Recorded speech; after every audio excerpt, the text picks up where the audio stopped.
Hello everyone. आज हम GMI study point में कंप्यूटर की टैली ईआरपी 9 की कुछ एंट्रीज के बारे में पढ़ेंगे। ये एंट्री आपकी है टैक्स से रिलेटेड। जो आप टैली में अगर आप वर्क करते हैं बिजनेस ट्रांजैक्शन, तो आपका क्या क्या प्रोसेस रहता है एक वीएटी टैक्स को लगाने के लिए कंपनी में।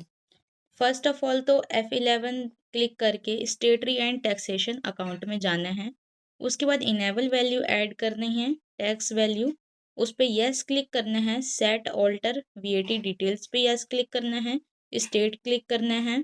बाकी आपकी कंपनी के अकॉर्डिंग आप डिटेल्स डालते जाएंगे। ये आपकी बेसिक प्रोसेस में बता रही हूँ आपको। वीएटी टैक्स वीएटी टैक्स जो है आपका, वो जो आप ऑयल और पेट्रोल डीजल इन सब में जो जीएसटी जो आपका कटता है, वहाँ पर ये टैक्स यूज़ होता है। ये इस एंट्री का जो यूज़ है वो आपका वीएटी टैक्स के लिए होता है। एग्जाम्पल फॉर कि आपकी पेट्रोल की क्या वैल्यू है, डीजल की क्या वैल्यू है। ओवरऑल अगर कहें तो जो भी आप लिक्विड खरीदते हैं उस पर ये वाला टैक्स लगता है। ठीक है। ये जो आपकी एंट्री है ये आपके अकाउंटिंग फीचर की एंट्री है। आप जब टैली चलाते हैं तो ये मैं आपको प्रैक्टिकली तो नहीं लेकिन आपको ओरली और रिटन में बता रही हूँ कि क्या क्या स्टेप रहते हैं। आपके अकाउंटिंग फीचर का ये एंट्री है एक, जिसके अंदर हम कंपनी का लोगो बनाना और बिल पर शो करने के लिए भी एंट्री यूज़ करते हैं, लेकिन वो अलग एंट्री होती है। यहाँ पर अभी मैं आपको टैक्स कैसे लगाया जाता है बड़ी बड़ी कंपनीज में, जो आपका अकाउंटिंग जो करता है। अगर आप बिजनेस और अकाउंट के स्टूडेंट हैं तो आपको पता होगा। अगर आप कॉमर्स से आगे पढ़ाई कर रहे हैं, सीए की तैयारी कर रहे हैं और टैली सीख रहे हैं, तो भी आपको इस बात का आइडिया होगा कि टैक्स किस तरह यूज़ होता है और कितनी कितनी इसके साथ इम्पोर्टेंस है हमारी लाइफ के साथ और कंपनी रूटीन के हिसाब से।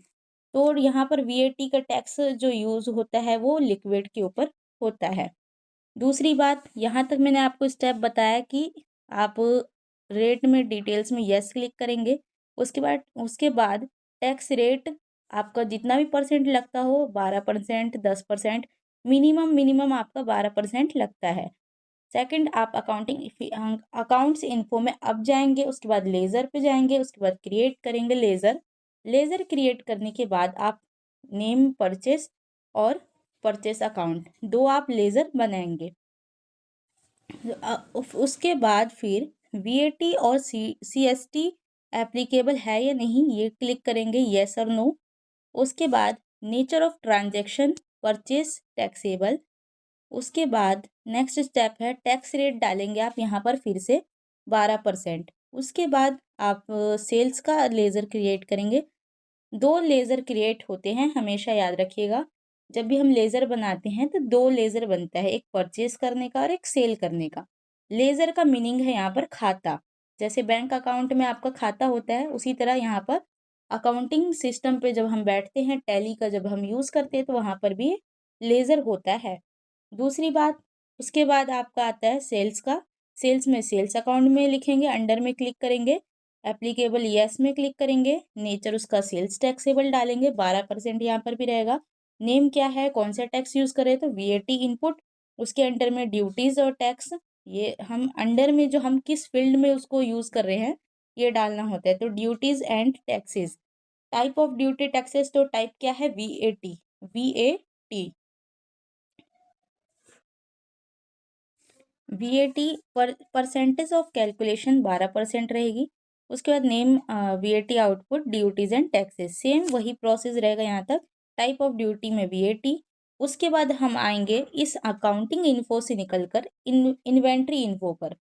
इन्वेंट्री इन्फो पर जब आप ये चीज़ प्रैक्टिकल करेंगे ना तो आपको ज़्यादा बेहतर समझ में आएगी। अभी मैं रिटर्न में आपका जो नोट्स है उसके अकॉर्डिंग बता रही हूँ कि क्या क्या स्टेप है इसको, इस एंट्री को करने का। इन्वेंट्री इन्फो पे जाएंगे, उसके बाद स्टॉक आइटम। उसके बाद स्टॉक आइटम में स्टॉक क्रिएट करेंगे कि आपका क्या, किस स्टॉक के ऊपर आप ये टैक्स लगा रहे हो, पेट्रोल पे लगा रहे हो या डीजल पे लगा रहे हो। तो पेट्रोल, हमने यहाँ पर पेट्रोल लिया एग्जाम्पल में। उसके बाद यूनिट में आप लोगे ऑल्ट+C। ऑल्ट+C ये आपका शॉर्टकट की होता है लीटर को डिनोट करने के लिए। वीएटी एप्लीकेबल है तो एप्लीकेबल यस, उसके बाद टैक्स रेट 12%। उसके बाद अब इस अकाउंटिंग इन्फो से निकल कर हम अकाउंटिंग वाउचर पे जाएंगे। अभी हम ये जो एंट्री कर रहे हैं अकाउंटिंग फीचर की एंट्री कर रहे हैं। अकाउंटिंग वाउचर पे जाके F9 आपका शॉर्ट की होता है परचेज का, और नेम ऑफ आइटम लिखेंगे पेट्रोल, क्वांटिटी लिखेंगे, रेट लिखेंगे, अमाउंट लिखेंगे। उसका VAT इनपुट क्या है वो यहाँ पर डालेंगे 12%।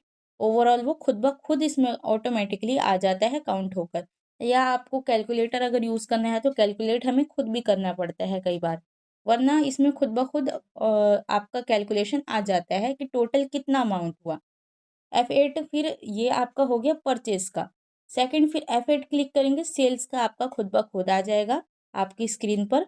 उसमें भी आप आइटम नंबर लिखोगे कि क्या मटेरियल है, उसके बाद क्वांटिटी लिखेंगे कि कितना है, कितने लीटर है, उसके बाद उसका रेट लिखेंगे कितने रुपए लीटर है, 120 रुपये लीटर है यहाँ पे। फिर अमाउंट लिखेंगे, उसके बाद VAT इनपुट में 12%, और 12% डालते ही आपका खुद ब खुद यहाँ पर 1296 इसका रेट आ जाएगा। नेक्स्ट इसके बाद हम चेक करेंगे कि हमने जो अब तक एंट्री की है क्या वो सही से हुई है या नहीं हुई है। तो स्टेटरी रिपोर्ट पे जाएंगे। स्टेटरी रिपोर्ट पे जाने के बाद हमें पता चलेगा कि ये VAT जो हमने टैक्स लगाया है तो ये हमारी एंट्री कंप्लीट हो गई है। इसको हम जाके चेक कर सकते हैं डिस्प्ले पर। डिस्प्ले पर क्लिक करते ही डे बुक में हम कोई भी हम जो एंट्री करते हैं वो सही से हमने किया है या नहीं उसकी स्टेटमेंट हम डिस्प्ले में डे बुक में जाके करते हैं। इसमें स्टेटमेंट्स ऑफ इन्वेंट्री, स्टॉक में अगर कोई क्वेरी रह गई है तो वो देखते हैं। अगर आपको बिल निकालना है इसका तो Alt+P दबाएंगे। आप क्या दबाएंगे? Alt+P। Alt+P दबाने पे आपका बिल जो आप निकालोगे इस एंट्री का या टैक्स का, अगर आपको टैक्स लगाया, आपने किसी को सामान दिया है, परचेज किया है या सेल किया है तो आपको बिल निकालना है प्रिंट उसका, तो बिल प्रिंट के लिए Alt+P दबाएंगे। और और विद प्रीवियस अगर बिल निकालना है, प्रीवियस रिकॉर्ड, तो उसके लिए आप ऑल्ट के साथ Alt+I दबाएंगे अगर पिछला आपको बिल निकालना है पहले का। उसके बाद अगर आपको जूम करना है तो Alt+Z दबाएंगे, ऑल्ट के साथ Z दबाएंगे अगर आपको जूम करना है तो। ओके, आई होप कि आपको ये एंट्री समझ में आई हो। Thank you.